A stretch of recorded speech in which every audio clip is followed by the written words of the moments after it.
সুপ্রিয় বন্ধুরা, আমরা এই মুহূর্তে আছি মোহাম্মদপুর চৌরাস্তা থেকে এদিকে মোহাম্মদপুর বাস স্ট্যান্ডে, যে প্রতিদিন সন্ধ্যার পরে বিকাল থেকে রাত অবধি যে দোকানগুলো বসে, এগুলো যারা বিভিন্ন অফিস আদালত ব্যবসা বাণিজ্য করে আসে রাস্তায়, তাদের জন্য খুবই ভালো একটি বাজার বলা যেতে পারে। স্বল্প মূল্যে বাজার করতে পারে।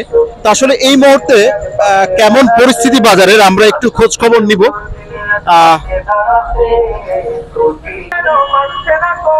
অবস্থা ভাই খুবই খারাপ ভাই।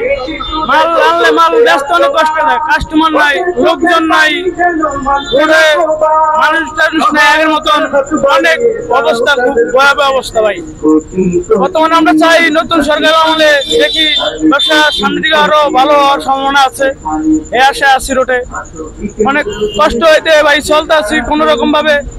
মাল আনলে ভাই মাল রয়ে যায়, অনেক সময় অল্প অল্প মাল আনি ব্যস্ত কষ্ট হয়ে যায় ভাই, বুঝছেন ভাই।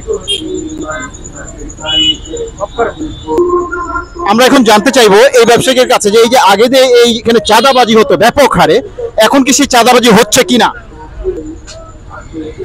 এখন আর চাঁদাবাজি হয় না, আমাদের চাঁদা নেয় না, আসছে মোটামুটি আলহামদুলিল্লাহ। আমরা চাই আমাদের থেকে যেরকম চাঁদা না নেয়।